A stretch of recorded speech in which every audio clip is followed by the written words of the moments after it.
सभी को मेरा प्रणाम।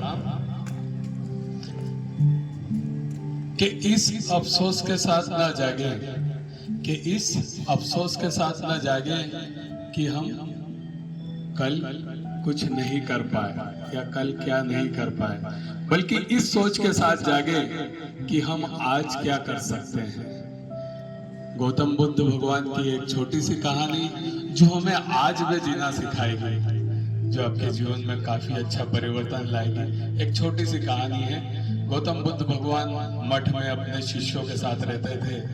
सभी शिष्य और गौतम बुद्ध, बहुत सारे शिष्य उनके साथ में ही रहते थे। एक दिन गौतम बुद्ध को इच्छा हुई कि मैं अकेले ही भ्रमण पे जाऊंगा, कोई भी मेरे साथ नहीं चलेगा, कोई शिष्य, क्योंकि वो जब भी जहाँ भी जाते थे बहुत सारी भीड़ उनके साथ, शिष्यों की भीड़ उनके साथ चलती थी, कहीं अकेले नहीं जाते थे। तो एक दिन उनके दिमाग में आई कि मैं भ्रमण पे अकेला जाऊंगा, कोई भी मेरे साथ नहीं चलेगा। ये बात उन्होंने अपने शिष्यों को बताई कि मैं भ्रमण पे अकेला जाना चाहता हूँ, कोई भी मेरे साथ नहीं चलेगा। मैं कुछ दिनों में कुछ चीजें मुझे एक्सप्लोर करना है, वो एक्सप्लोर करके मैं वापस लौट आऊंगा, लेकिन आप तब तक मठ का, आश्रम का ध्यान रखना अच्छे से यहाँ पर, ठीक है। कुछ शिष्यों की इच्छा तो थी कि बोले के साथ चले, पर डर की वजह से वो बोल नहीं पाए और भगवान गौतम बुद्ध अकेले भ्रमण पर निकल गए। एक गांव से दूसरे गांव, दूसरे गांव से तीसरे गांव, जंगलों में होते हुए वो अलग अलग गांव में जाने लगे।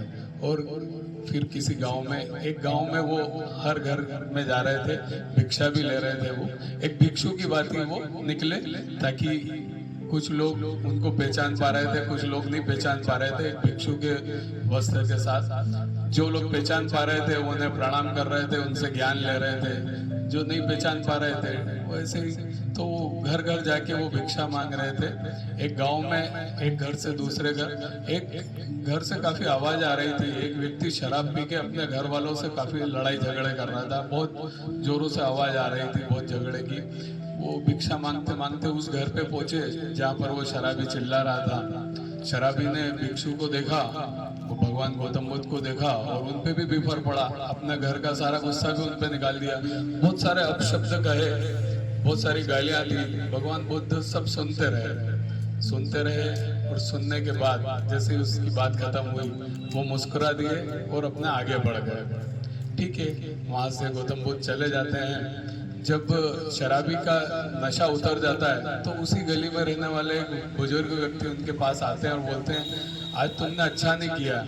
तो शराबी बोलता है, देखिए मुझे फोकट ज्ञान मत दो कि शराब पीना खराब है ये वो। बोले मैं वो बात नहीं कर रहा हूँ। बोले तो फिर क्या बात कर रहा हूँ? मैं ये बात कर रहा हूँ कि आज तुमने भगवान गौतम बुद्ध को गालियां दी, अपशब्द कहे। बोले कहाँ? बोले वो जो सुबह भिक्षु बन के आए थे, भिक्षु के रूप में आए थे, वो स्वयं गौतम बुद्ध भगवान थे। बोले ऐसा हो ही नहीं सकता, वो क्या अकेले आते हैं क्या? उनके साथ तो शिष्यों की भीड़ रहती है, ये रहता है वो रहता है। बोले नहीं, मैं तो उनको पहचानता हूँ, मैं जानता हूँ कि वो स्वयं भगवान गौतम बुद्ध थे और तुमने उन्हें बहुत अपशब्द कहे, तुमसे तो बहुत बड़ा पाप हो गया, तुम्हें तो नरक में भी जगह नहीं मिलेगी। वो भी चिंता में आ जाता है, वो उसको भी फील होता है, उसको भी टच होता है कि यार मैंने बहुत गलत कर दिया। जब उसे कभी ग्लानि महसूस होती है तो भगवान गौतम बुद्ध को ढूंढने निकल जाता है। उसी रास्ते पे आगे एक गांव जाता है, दूसरे गांव, ऐसे 2 दिन हो जाते हैं पर गौतम बुद्ध भगवान उसे मिलते नहीं।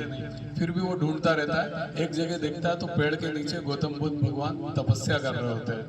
वहां पर जाता है शराबी और उनके सामने बैठ जाता है, बैठा रहता है। जब उनकी तपस्या खत्म होती है और वो आंखें खोलते हैं तो देखते हैं ये बैठा हुआ है। वो पाँव में गिर जाता है और माफी मांगने लगता है कि मुझसे गलती हो गई, मुझे क्षमा कर दो, नशे में मुझे कुछ समझ में नहीं आया, ध्यान नहीं रहा। बोले क्या बात कर रहे हो? बोले आपको याद नहीं क्या कल परसों आप हमारे घर पे आए थे और भिक्षा मांगने के लिए, और मैंने बहुत शराब पी रखी थी और मैंने आपको अपशब्द कहे, गालियां दी।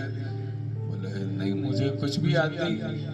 बोले क्या बात कर रहे हैं, आपको कुछ याद नहीं? बोले हाँ, मुझे कुछ याद नहीं, मैं तो केवल आज में जीता हूँ, कल क्या हुआ मुझे कुछ भी याद नहीं। तो इस कहानी से हमें यही शिक्षा मिलती है कि कल जो गुजरा उसको भूल जाओ, कल याद रखना है पर गुजरा हुआ कल नहीं, आने वाला कल को याद रखें, उसकी प्लानिंग करें, प्रेजेंट में जिए और फ्यूचर की प्लानिंग करें। वो कहते हैं ना कि जो चीज भूलना चाहिए वो हम नहीं भूल पाते, भूलने वाली चीज नहीं भूलते, इसलिए हमारे जीवन में परेशानियां हैं। तो भूलने वाली चीजें आज में जिए, कल की चिंता रखें, फ्यूचर की चिंता रख सकते हैं, आप फ्यूचर के बारे में सोच सकते हैं, पर गुजरे हुए कल के बारे में बिल्कुल भी ना सोचे, यही जीवन का फंडा है। ठीक है, तो इस कहानी से, छोटी सी कहानी से हमें यही शिक्षा मिलती है कि केवल और केवल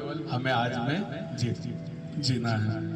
एक कविता के माध्यम से आज हमारी बात को विराम देता हूँ कि मूल्य चुकाना पड़ेगा, कि मूल्य चुकाना पड़ेगा अगर देखें बड़े सपने, रुकावट डालेंगे तुम्हारे ही कुछ अपने, पहनाएंगे तुम्हें नकारात्मक सलाहों की माला, और कोई भी साथ न होगा जब निकलेगा तुम्हारा दिवाला, पर फिर भी क्या जलाए रख सकते अपने सपनों की ज्वाला। मूल्य चुकाना पड़ेगा अगर बांधी है दोस्ती की डोर, कभी कभी उनकी हरकतें तुम्हारी उम्मीदों को देंगी तोड़, दिल में बार बार उठेंगे नकारात्मक भावनाओं तथा उलझनों के शोर, पर फिर भी क्या रख सकते हो उनसे अपने संबंधों का जोड़। मूल्य चुकाना पड़ेगा अगर करते हो किसी से प्यार, बदले में हो सकता है इनकार, कदम कदम पर मिल सकता है तिरस्कार, पर फिर भी क्या कर सकते हो उन्हें प्यार।